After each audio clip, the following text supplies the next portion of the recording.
Et salut à tous, j'espère que vous allez bien. Je suis le fondateur de Gladys Assistant et récemment j'ai sorti une vidéo Home Assistant vs Gladys Assistant.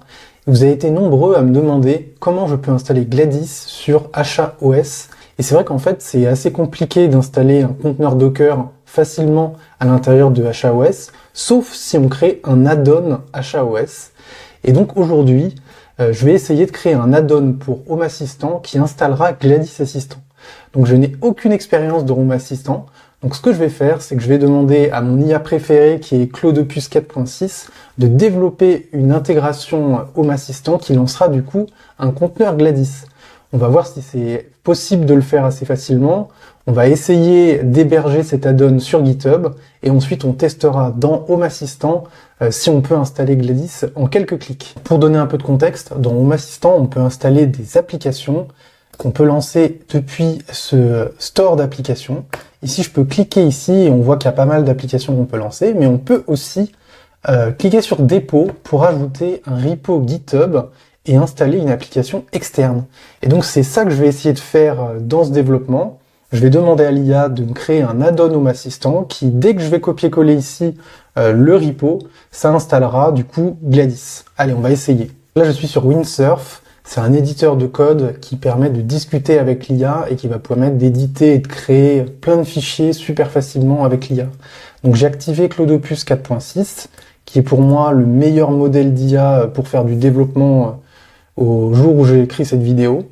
Et je vais lui demander tout simplement de développer un add-on Home Assistant. On va le faire en français. On va rien du tout coder. Comme je le rappelle, moi du coup je suis le fondateur de Gladys Assistant, donc j'ai pas beaucoup d'expérience. Enfin, j'ai vraiment aucune expérience dans le développement d'add-on Home Assistant. Et donc, je vais tout faire par l'IA. Donc, je vais lui dire, je veux développer un add-on Home Assistant pour Gladys. Cet add-on devra lancer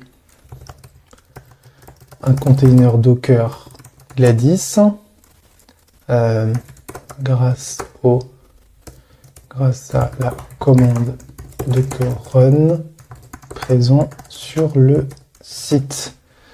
Alors là, ce que je vais faire, je vais peut-être lui mettre en vrai. On va voir ce qu'il nous fait et au pire, on corrigera la commande docker en lui donnant le bon lien de la commande docker sur le site. Mais on verra déjà, on va déjà le laisser faire comme ça. Sur le site Gladys, on peut dire. Qu'est-ce qu'on peut lui dire d'autre?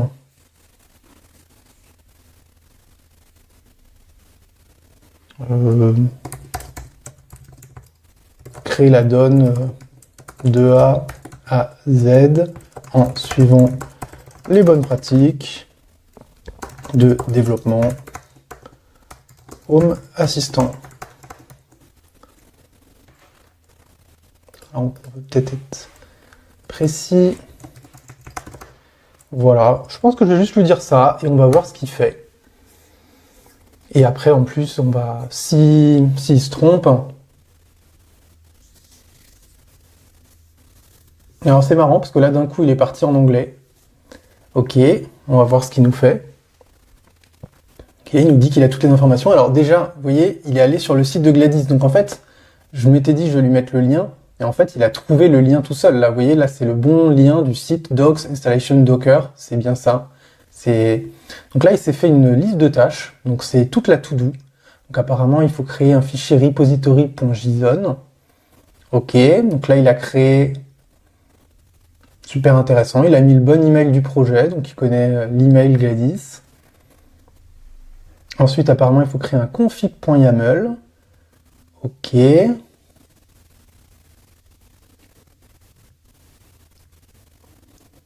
D'accord. Donc apparemment, les add-ons sont sous la forme d'un conteneur Docker, de ce que j'ai l'impression. Il y a un Dockerfile. Donc là, il met le script qui va lancer Gladys. Ok. Il crée une documentation, un changelog. Bon, là, il ne s'est pas passé grand-chose théoriquement. Ensuite, il y a des traductions, visiblement. D'accord. Alors là, il crée carrément des icônes. Alors, je ne sais pas comment il va faire pour créer une icône pour Gladys. Ou un logo.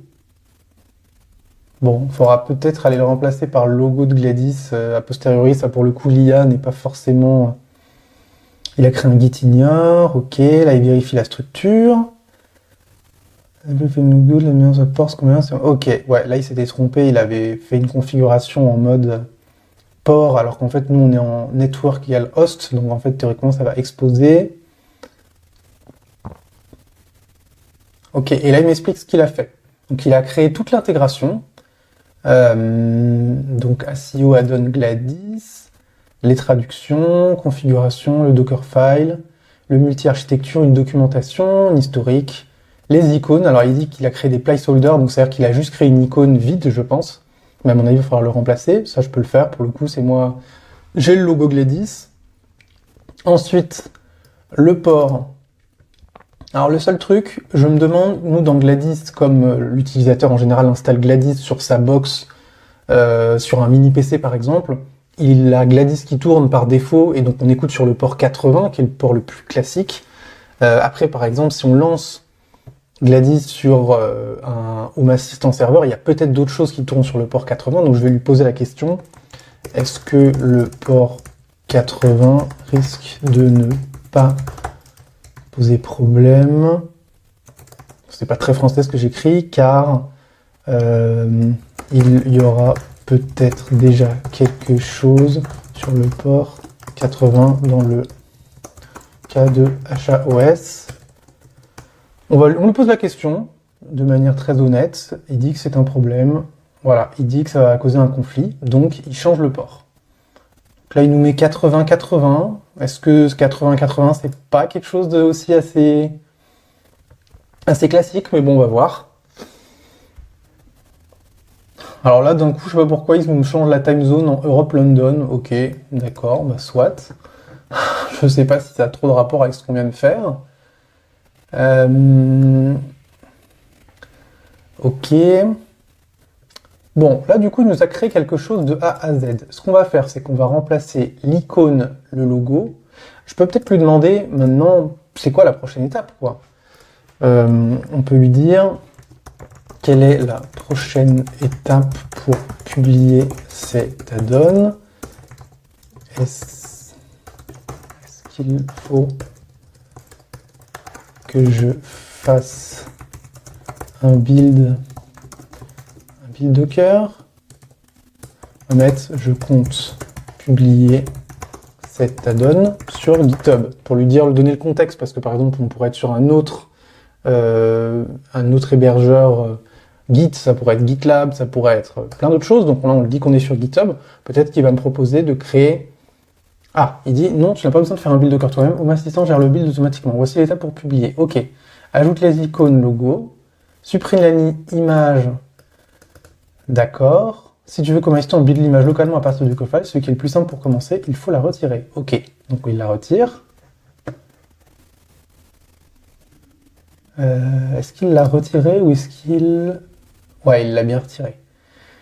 Ensuite, installer l'add-on dans Home Assistant. Donc là, c'est ce qu'il faut faire. Donc il faut déjà que là, je crée... là, je vais faire ce qu'il me dit. Donc là, il me dit il faut faire un git init, ajouter tous les fichiers qu'on a fait et faire un commit pour pusher ça sur GitHub. Ok, et après, ensuite, il faut juste lancer. Ok, super. Bon, bah du coup, théoriquement, on a tout bon. Donc je vais remplacer l'icône, le logo, et ensuite on va publier tout ça sur Git. Allez. Donc je viens d'ajouter l'icône et le logo au repo, sachant que pour info, je lui ai demandé quelles étaient les tailles en fait qu'il fallait avoir pour ces deux logos. Apparemment l'icône, c'est la petite icône de 128 par 128 avec un fond transparent. Et le logo, c'est quelque chose de plus grand qui sera affiché sur la page de détail. Du coup, j'ai créé l'icône en petit, le logo en plus grand. J'ai juste pris le logo Gladys et je l'ai agrandi. Voilà, donc là maintenant, théoriquement, tout ce qu'il a fait est terminé. On peut relire ce qu'il a fait, mais de ce que j'ai l'impression, tout semble bon. Alors je dis tout semble bon, mais j'en ai aucune idée, vu que j'ai jamais développé d'add-on Home Assistant. Mais bon, en tout cas... On voit qu'il a fait vraiment un bon travail, à mon avis. De toute façon, c'est Claude Opus 4.6, il est vraiment très fort, donc j'ai plutôt confiance dans ce qu'il a fait. Ce que je vous propose, c'est qu'on push sur GitHub tout ce qu'il a fait, donc on va lui suivre ce qu'il me recommande de faire. Là, maintenant qu'on a fini la partie Home Assistant, je pense pouvoir me débrouiller, même si je vais faire comme si je n'y connaissais pas grand-chose, pour vous montrer qu'avec l'IA, on peut faire quand même beaucoup de choses. Et donc, ce que je vais faire, c'est que je vais publier sur GitHub cet add-on. Donc là, il me dit de faire un git init. Git init, ce que ça fait, c'est que ça crée un repo Git dans ce dossier. Donc, on part de 0, donc on va lui dire git init. Ok, donc là, il me dit qu'il a créé un repo Git vide à l'intérieur de ce dossier. Donc là, on voit bien que maintenant, il me propose... Donc là, on n'est pas obligé de suivre ce qu'il me propose en CLI, hein, bien sûr. Là, on peut juste venir ici dans la partie Git de Windsurf pour ajouter tous les fichiers. Donc ce qu'on va faire, c'est qu'on va mettre tous les fichiers. Et là, le message de commit qu'il me propose est pas mal. On va lui mettre ça. Et ce qu'on va faire, on va commit. Donc là, j'ai fait Enter, ça commit. Et là, du coup, je vois qu'il y a un commit. Il va falloir que je le publie. Maintenant, si là je pousse le code, ça ne va le pousser nulle part vu que je n'ai pas encore créé de repo dans GitHub. Donc on va aller dans GitHub, on va créer un repo. Ensuite, ce qu'on va faire, c'est qu'on fera le fameux git remote add origin pour donner localement à Git l'information de mon repo distant. Je suis sur GitHub, donc ici je suis dans le repo Gladys. On va sortir dans l'organisation Gladys Assistant et je pense que je vais créer un repo au niveau de l'organisation Gladys Assistant. Donc là, je crée New. Ici, il faut lui donner un nom, Gladys Assistant. Bon, au pire, je changerai ça. Là, il vous propose de mettre la visibilité, le template, un readme, tout ça. On ne veut pas le faire, vu qu'en local, on a déjà créé de la donnée. Donc, pas besoin de créer de la donnée côté GitHub. On va juste publier ce qu'on a déjà fait localement. Je vais le mettre directement en public, vu que de toute façon on va avoir besoin de récupérer le repo côté Home Assistant. Mettons-le directement en public. Ok, donc là je vais créer sur Create. Il me propose les mêmes commandes que j'avais localement sur Windsurf. Moi ce qui m'intéresse c'est cette commande, sachant que la petite différence c'est qu'en local il me proposait de publier en mode HTTPS. Là l'avantage de faire ça comme ça, c'est que je serai automatiquement authentifié, vu que sur ma machine, j'ai configuré une clé SSH avec GitHub, et donc dès que je vais publier, dès que je vais ajouter ce remote, en fait, quand je ferai le git push, automatiquement, je serai authentifié avec ma clé SSH. Toute cette partie-là, regardez dans la documentation de GitHub, c'est souvent bien expliqué comment configurer une clé SSH pour être connecté avec GitHub.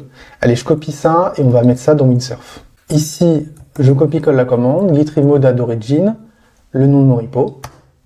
Donc ici, normalement tout est bon. Et après, il n'y a plus qu'à faire un git push. Donc en fait, je peux juste cliquer ici sur Windsurf. Ça va publier côté GitHub le repo que je viens de créer. De retour sur GitHub et on voit que le code a bien été publié.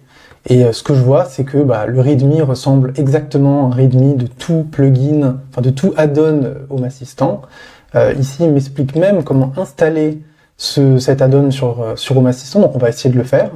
Je me suis rendu compte que j'avais totalement inversé la description, j'avais écrit Home Assistant add-on for Gladys Assistant, ce qui est l'inverse, on va les tester tout simplement dans Home Assistant, est-ce que ça fonctionne? Si ça fonctionne, on l'aura fait du premier coup grâce à l'IA, donc c'est quand même assez exceptionnel. Ici, donc je retourne dans Home Assistant, c'est une installation pour info locale que j'ai fait sur un Raspberry Pi tout simple. Ça peut être sur un mini PC, sur n'importe quoi, mais l'essentiel c'est d'avoir installé Home Assistant OS, c'est ça qui permet de le faire. On va cliquer sur dépôt. Là, je copie-colle le dépôt, donc github.com Gladys Assistant, Asaio, add-on Gladys Assistant. Je vais cliquer sur ajouter. On va voir ce que ça fait. Ça va peut-être pas du tout marcher, peut-être que j'ai fait n'importe quoi. Ok. Donc là, ça a l'air de fonctionner. Je clique sur fermer. Ici, je retrouve mon add-on. Ce que je vois, c'est que le logo, ça a l'air de s'être bien passé. Ici, ok. Donc là, il me dit notation. Ok. Il y a une mauvaise note de sécurité. Je ne sais pas pourquoi. On pourra demander à l'IA de m'aider. La documentation, donc ça, c'est parce que visiblement, c'est le docs.md qui avait été créé par Claude Opus. Et là, je vois que ça demande l'accès au matériel, le réseau de l'hôte, c'est normal. Docker, ok, c'est normal. Bon là, je crois que y a plus qu'à cliquer sur installer, hein. On va cliquer sur installer. De ce que je comprends, ça va quand même faire le Docker build du coup directement sur Home Assistant, sachant qu'on est sur un Pi 3 pas très puissant, donc ça va peut-être prendre un petit peu de temps. Peut-être pas, hein, parce que le Dockerfile de mémoire, il était assez simple. Mais moi, je suis curieux de voir si ça fonctionne du premier coup. Si ça fonctionne du premier coup, en tout cas, Claude Opus, vraiment, c'est de la frappe. Sachant que moi, j'utilise Claude Opus pour plein d'autres développements côté Gladys. C'est vrai que c'est un modèle qui, pour moi, est vraiment un des... Enfin, il y avait Claude Opus 4.5 qui était déjà à un niveau très élevé, mais à partir de Claude Opus 4.5, c'est là où je me suis rendu compte que l'IA pouvait me remplacer, même sur des tâches comme de la création de tests unitaires, du code back-end assez pointu. Je trouve que c'est vraiment un modèle intelligent, là où tous les autres modèles avant, très vite, ont trouvé des limites et ils faisaient des erreurs qui étaient quand même assez basiques. Là, c'est plus le cas. Bon, bah comme prévu, ça prend un peu de temps. On va voir combien de temps ça prend. Si c'est trop long, je couperai cette partie pour vous emmener directement au résultat. Alors, je suis curieux, je ne sais pas si cliquer sur journal des modifications... Ah oui, non, c'est le changelog, ok. Quelque chose dont je suis très curieux, c'est est-ce que cet add-on fonctionnera sur les box Home Assistant Green? C'est vrai que j'ai eu beaucoup d'utilisateurs qui m'ont dit j'ai acheté une box Home Assistant Green, j'aimerais tester Gladys en parallèle de Home Assistant, parce que c'est vrai que dans ma vidéo Home Assistant vs Gladys Assistant, bah, ma conclusion c'était pourquoi pas les deux. C'est vrai qu'on peut installer Gladys pour sa simplicité, son interface qui est super propre, les scènes qui sont très simples d'utilisation, mais en utilisant des appareils qui sont disponibles dans Home Assistant, parce que comme je disais, Home Assistant est très riche en intégration, et donc le meilleur des deux mondes, en fait, ça peut être d'utiliser un peu les deux pour chacun de ses avantages, et donc il y a des gens qui veulent le faire sur une box Home Assistant Green, et c'est vrai que sans cet add-on, c'était pas possible. Donc maintenant, je ne sais pas si sur leur box, ils restreignent l'installation d'add-on externe, entre guillemets, ou si tout est possible. Je serais curieux si quelqu'un a un... Ah bah c'est bon, si quelqu'un a une box Home Assistant Green qui teste. Donc là, visiblement, il a créé l'add-on, je pense. Là, je pense qu'il a fait le build avec le Dockerfile. Maintenant, il faut le démarrer. Donc on va cliquer sur démarrer. Là, du coup, ça va lancer Gladys Assistant. Ok, super propre. Donc là, je pense que Gladys est en train de démarrer. On va laisser le temps à Gladys de démarrer, sauf si quelque chose n'a pas marché, hein. Peut-être qu'on s'est planté sur quelque chose. On va voir ce que ça donne, sachant que c'est un petit Pi 3 bien vieux avec du coup Home Assistant, et là on lui met une couche de Gladys en plus, donc il y a moyen que ça prenne un petit temps pour que ça démarre. Et théoriquement, ça devrait fonctionner. Alors, sauf si ça a craché, hein. Mais je ne sais pas si on a un moyen de voir un peu les logs. Journaux, voilà. Ok.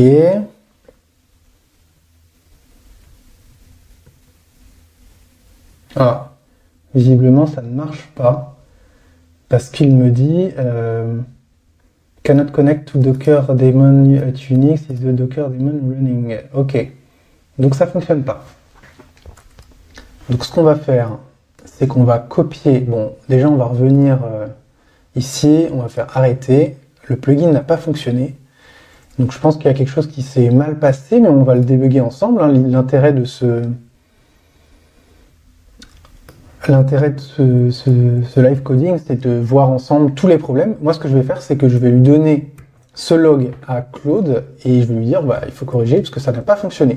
Je vais lui dire, j'ai lancé la donne, le build s'est bien passé.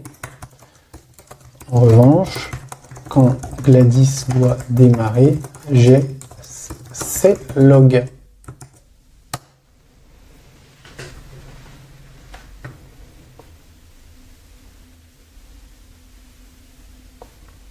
Ok, et donc là, il sait.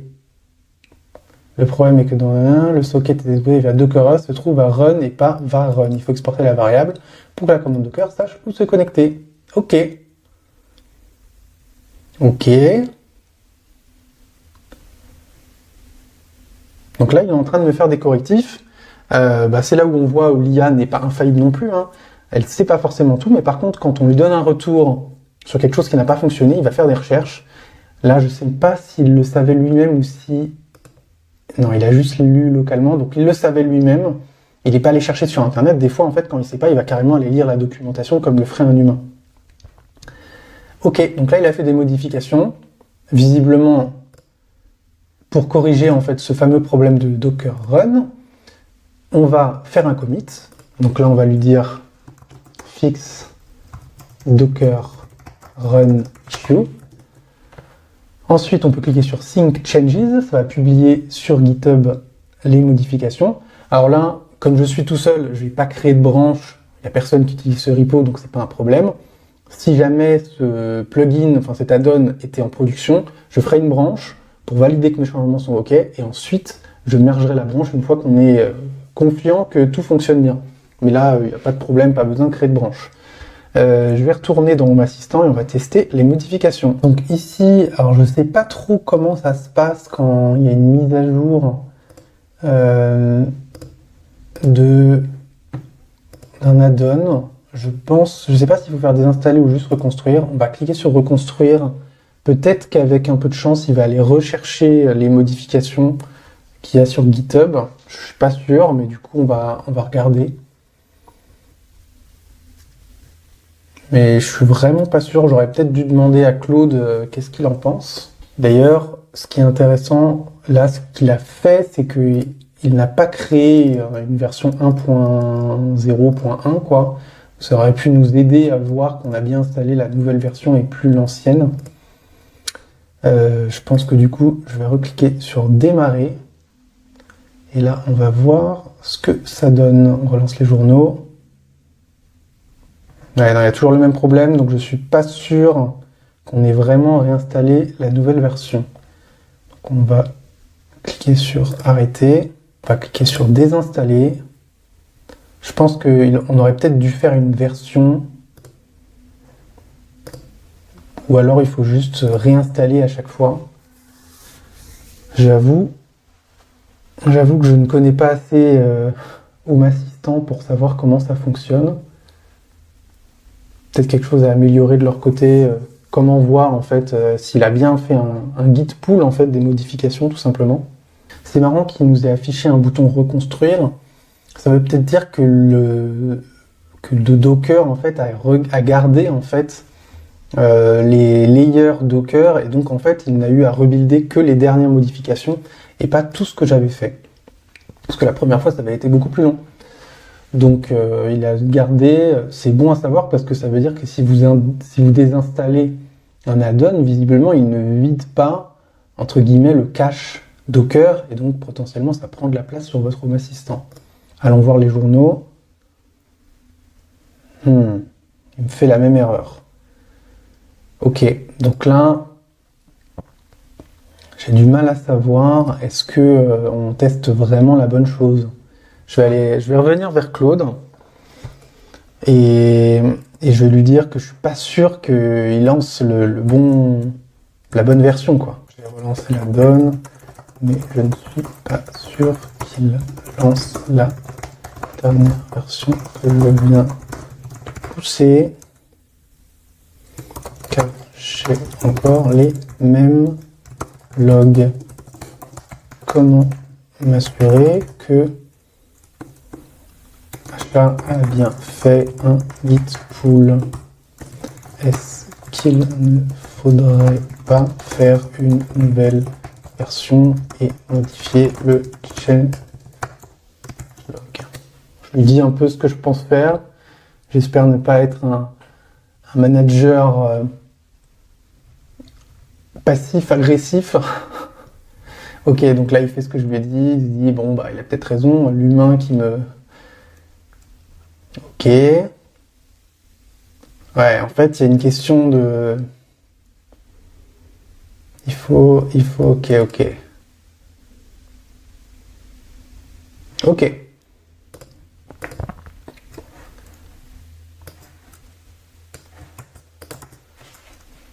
On va plutôt mettre increment version and update change log. Hop. Donc là, il me dit, et c'est là que j'avais peut-être pas compris, il y a un bouton check for updates, et je pense que c'est ça le problème. Donc on va faire ça. Si je retourne ici, et c'est ça, recherche de mise à jour. Alors, honnêtement, là, ouais, il a passé en orange. Je sais pas si c'est le signe. Ouais, voilà. L'assistant est disponible, vous exécutez 1.0. Donc je vais cliquer sur mettre à jour. Et là, j'imagine qu'à ce point-là, il va faire un git pull. Ok, et là on voit bien, il a mis à jour. Et on va faire reconstruire. J'imagine que je dois reconstruire l'application, sinon je suis encore sur l'ancien build, j'imagine, ou peut-être qu'il l'a fait en fait au moment de la mise à jour. C'est pas très clair cette partie, mais bon, on va le faire. Alors j'aime bien les noms qu'ils ont mis, enfin les traductions chien de garde, ça c'est vraiment de la traduction très française de Watchdog. Clairement, pour quelqu'un qui arrive et qui comprend pas, qui connaît pas grand chose à l'informatique, chien de garde, ça fait vraiment très. Je vois pas trop le point. Ok, donc là on va aller voir nos journaux et on va voir ce qui se passe. Alors c'est bizarre parce qu'on a toujours la même erreur. Pour le coup, j'ai eu mal à savoir. Qu'est-ce qu'on a fait de mal cette fois-ci? Bon, bah, je vais stopper hein, et on va aller dire à Claude que ça s'est mal passé. Je vais copier les mêmes logs. Je vais lui dire j'ai bien vu la mise à jour. J'ai installé la mise à jour, puis j'ai fait reconstruire. Puis j'ai cliqué sur démarrer et l'erreur est toujours la même.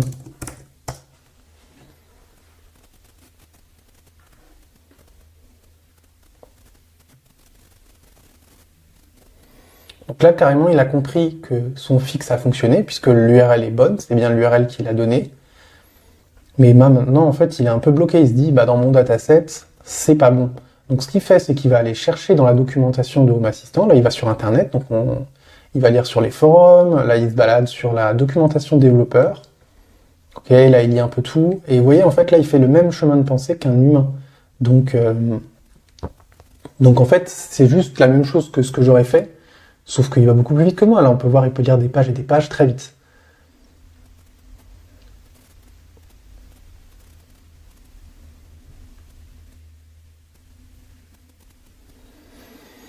Il essaie de comprendre en fait comment l'API Docker est disponible dans Home Assistant.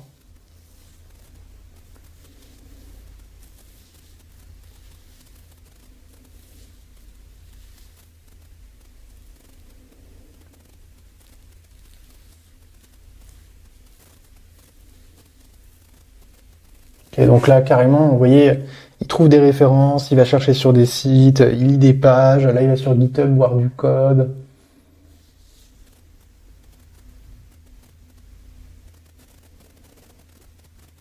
Ok.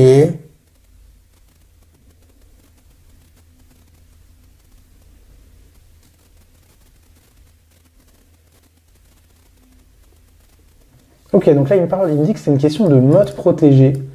Apparemment, il faut désactiver le mode protégé. Donc si ça fonctionne, il faudra peut-être lui demander de modifier la documentation de l'intégration pour que quelqu'un qui l'installe ne trouve pas le même problème. Donc il me dit qu'il faut aller dans la page add-on info ou configuration, mode protégé et désactive-le. Ok. Et oui, là je vois le mode protégé empêche l'application d'obtenir un accès complet au système. Sauf que nous, il faut qu'elle ait un accès complet au système. Donc c'est nécessaire vu que nous on veut installer littéralement une application Docker quoi. Donc là je sais pas si ça a besoin de faire reconstruire, mais je pense que juste démarrer ça va suffire. Donc on va le démarrer. Et là maintenant, j'ai envie de voir est-ce que ça fonctionne. Oui, ça a l'air de fonctionner. Là on voit, il pull la version de Gladys. Là c'est en train de faire le Docker pull. Je rappelle, on est sur un Pi3, un petit peu fatigué. Donc ça va prendre un petit moment, sachant que on est sur un Pi3 avec une carte micro SD. Je ne recommande pas ce setup chez vous. La carte micro SD, c'est très lent, très instable, beaucoup de problèmes de secteurs corrompus. Donc là, un Docker Pool, c'est littéralement télécharger des gigas de données et ensuite les décompresser. Donc c'est le truc qui, sur une carte micro SD, prend une plombe. Donc là, on est parti pour un petit moment. Bien sûr, sur un SSD, cette étape va prendre 5 secondes littéralement. Parce que pour le coup, côté réseau, là je suis en fibre, donc il n'y a aucun problème de téléchargement. Tout le problème, il est dans le disque qui est super lent. Et j'espère que après cette étape, normalement, ça sera bon. Donc voilà, hop, il a fini le download sur certains layers. Maintenant, il va faire la partie décompression qui va prendre un petit moment. Ok, donc là, ce qui s'est passé, il a fini le pool. Par contre, il a essayé de lancer Gladys, et là, il nous dit que le dossier data Gladys, c'est un file system read-only, donc ça ne fonctionne pas. Donc ce qu'on va faire, c'est qu'on va donner cette ligne de code, enfin cette ligne de log à Claude, et on va voir ce qu'il nous dit. Parce que j'espère en tout cas que Home Assistant nous donne des dossiers où on peut écrire en fait, vu que Gladys a besoin d'enregistrer sa base de données, ses fichiers, donc elle a besoin de disques. Avec le mode protégé, ça a mieux fonctionné. Par contre, maintenant, j'ai une autre erreur. On va voir ce qu'il nous dit.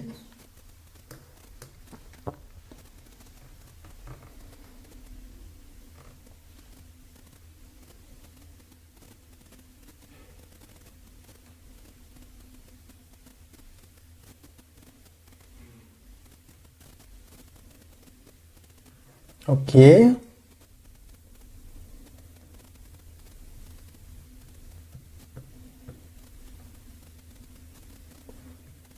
Ok, donc là, normalement, il a trouvé, en fait, il s'est trompé. Normalement, il y a un endroit où il a le droit, visiblement, de mettre de la donnée.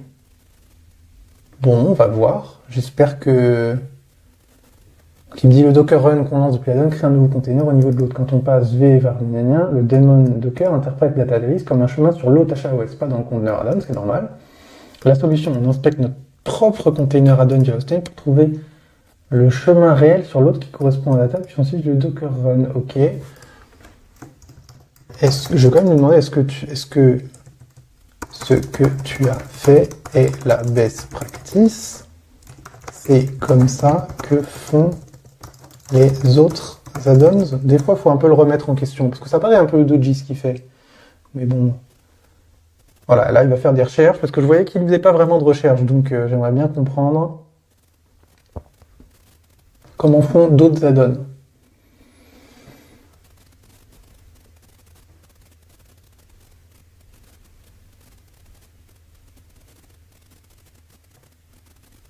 Voilà, alors je l'ai peut-être lancé sur quelque chose de fou, il va totalement repenser ce qu'il est en train de faire, j'espère pas. Je vais déjà mettre ça dans les state change au cas où il me fait n'importe quoi.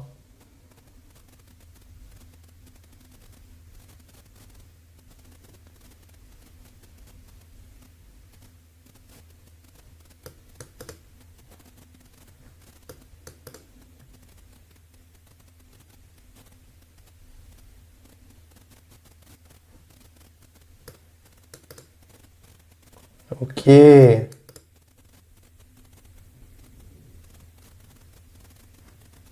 Mais du coup, comment... Ouais, c'est vrai que ça a l'air sympa, son idée. En fait, là, il nous dit, au lieu de créer un Dockerfile qui lance lui-même un autre Docker, bah, le problème, c'est que... comment il va gérer la partie...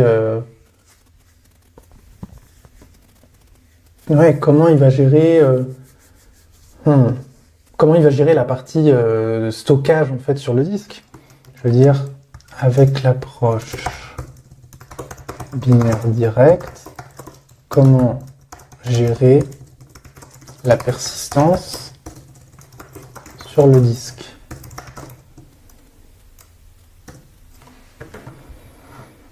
C'est intéressant ce qu'il nous dit.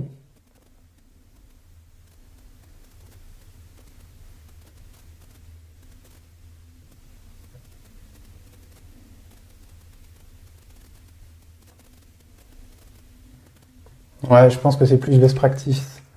Donc, ce qu'on va faire, c'est qu'on va lui dire oui, refactorise la donne avec cette approche. Bon, bah là, il va tout nous refaire. Vous voyez, des fois avec l'IA, on apprend en même temps que l'IA elle fait des bêtises, on lui demande de regarder la best practice. Et là, en fait, voilà, elle se crée un to-do gigantesque, elle va tout refaire. Et après, il va bump version en 2.0.0 en mode version majeure, quoi.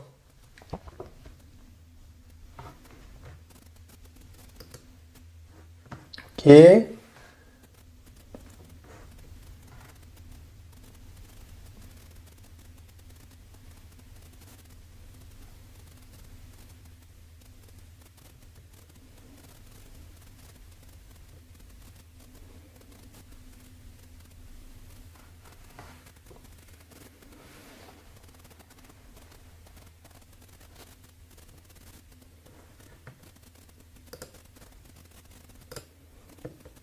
Là, le Dockerfile, ce qui est intéressant, c'est qu'il part de l'image Gladys. Donc c'est vrai que c'est peut-être mieux. Je comprends ce qu'il a voulu faire. Là, je comprends pas pourquoi il a besoin de mettre tout ça en place. C'est qu'elle a l'air quand même assez complexe.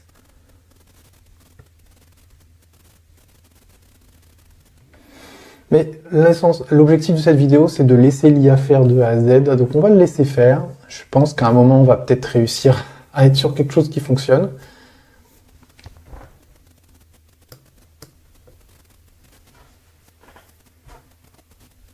En tout cas, dans cette vidéo, j'aurais pas beaucoup écrit de code, hein, ça.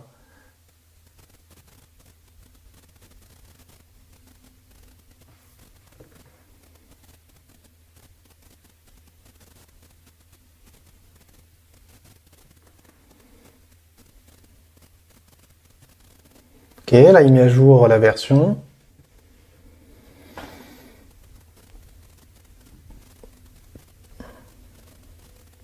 Alors par contre, là ce que je vois, c'est qu'il a retiré le Docker API et Full Access. Et ça, je pense qu'on en a quand même besoin, parce qu'en soi, Gladys a besoin d'avoir accès au Docker daemon pour lancer typiquement.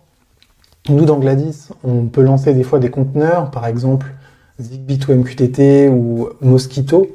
Et là, du coup, Gladys ne pourra pas le faire. Donc il y a plusieurs possibilités. Soit on ne le donne pas accès et du coup, il faudra plutôt passer par Home Assistant pour lancer ce genre de conteneur, ce qui fonctionne aussi. Mais en soi, l'utilisateur, il va peut-être se sentir un peu bridé parce qu'en soi, il ne pourra pas du coup utiliser toutes les fonctionnalités de Gladys. Donc là, je vais lui dire, et du coup, Gladys n'aura plus accès au Docker daemon car Gladys peut lancer des conteneurs MQTT, Zigbee to MQTT. Est-ce qu'on peut remettre l'accès au Docker Socket depuis le conteneur Gladys? Je lui ai mis un petit emoji, voilà, je fais comme si c'était mon développeur copain.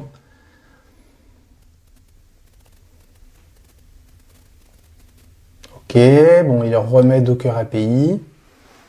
Je sens qu'il va me refaire une version ensuite. Voilà. Ok, non, il va pas faire de version parce que là, je lui ai juste fait un petit correctif, on l'a pas déployé.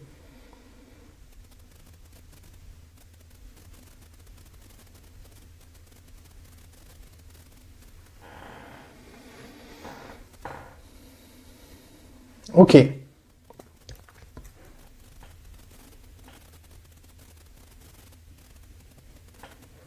Donc là, il me dit, il reste une task à la to-do. On va lire push v2.0.0 GNU architecture. Ok. Je pousse ça et on va aller tester ça côté Home Assistant. Donc je vais retourner ici, on va remonter d'un cran et on va faire rechercher des mises à jour. Là, normalement, il va voir que Gladys doit être mise à jour. Voilà. 2.0.0, on va cliquer mettre à jour. Bon, je l'avais même pas stoppé. Donc à mon avis, il essaie toujours en arrière-plan de faire son fameux Docker pull et son Docker run qui fonctionne pas. Donc on va voir ce que ça donne. Je pense qu'il va falloir faire reconstruire. Et ensuite, on va relancer. J'espère cette fois-ci qu'avec cette approche plus simple, ça fonctionne sans souci. Alors mon ami là, il galère parce que il est toujours en train de tourner. Peut-être faire arrêter. Ouais, voilà, ça y est. Mince. Ok.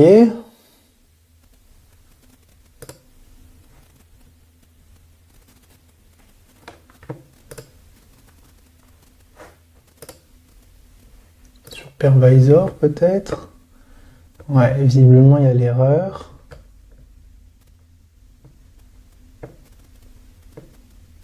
Ouais, pour là, c'est un peu bizarre quand même. On va tout copier-coller, on va dire à Claude qu'il y a un problème.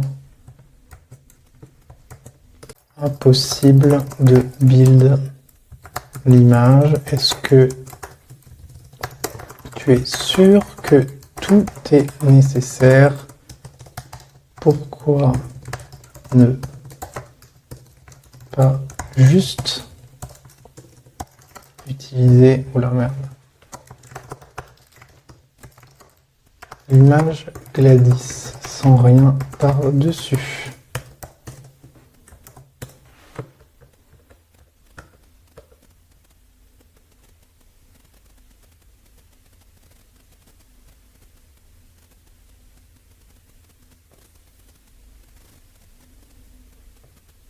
Ok.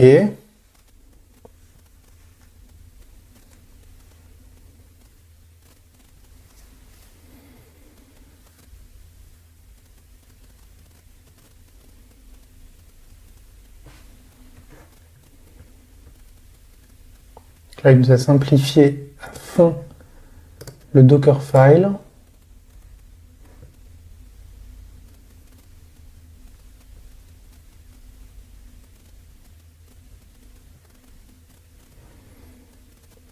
Moi, je suis quand même assez étonné pourquoi il a besoin de tout ça. Server ports.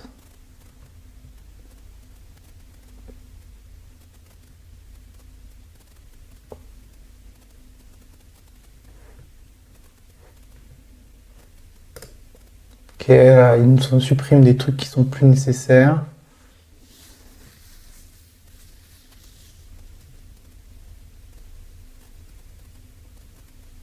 Ok. Bon, on fait un peu confiance à l'IA, j'ai l'impression que c'est un peu quand même... On met les pinceaux dans un truc, je me demande si tout simplement... en fait, on a vraiment besoin de tout ça, quoi. Mais bon.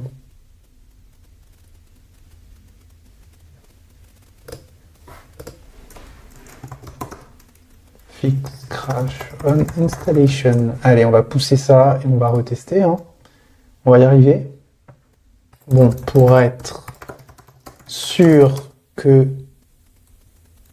l'intégration, que l'add-on est bien jour, peux-tu créer une 2.0.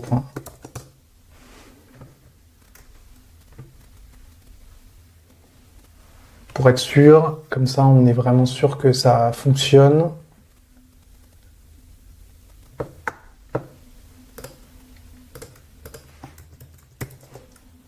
Là, je pousse la 2.0.1.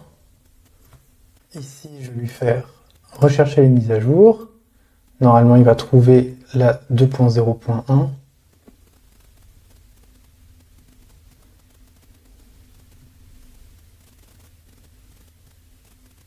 C'est marrant parce qu'il n'y a vraiment aucun feedback dans Home Assistant. On clique sur un bouton, on ne sait pas ce qui se passe, pas de progress bar, pas de message, pas de... Alors là, en fait, on n'a pas installé, donc il a fait, entre guillemets, la mise à jour, mais on ne sait pas trop ce qu'on installe. Bon, au moins là, ok. Visiblement, ça a fonctionné.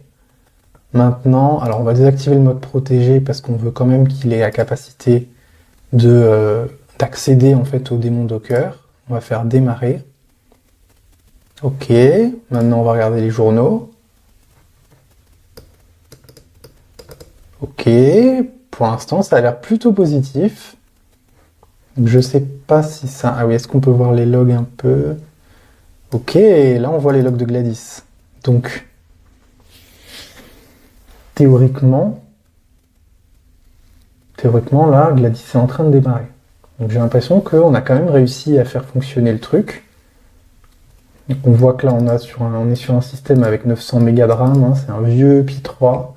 Donc il a laissé 271 de mémoire à DuckDB, qui est notre système de base de données orienté time series, c'est-à-dire qu'on enregistre toutes les valeurs de capteurs dans une base de données qui est optimisée pour faire des analyses de données, des graphiques de manière très performante et en économisant au maximum l'espace. C'est une base de données formidable.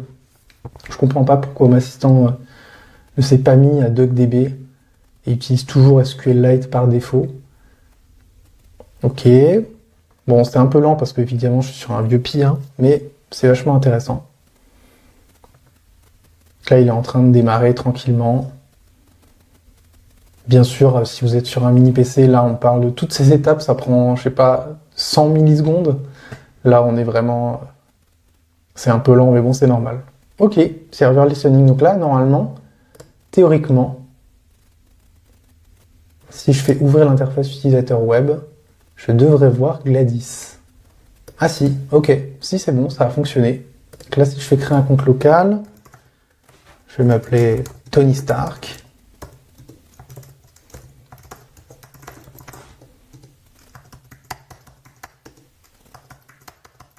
Hop, on crée un compte un peu bidon. C'est un peu lent parce que, oui, j'ai mis un mot de passe un peu pourri. C'est un peu lent parce qu'on est sur un vieux Pi 3. Donc on va créer la maison, on va mettre une pièce salon, on enregistre. Ok. La conclusion, c'est qu'on a réussi en quelques minutes à créer un add-on Home Assistant pour lancer une instance Gladys.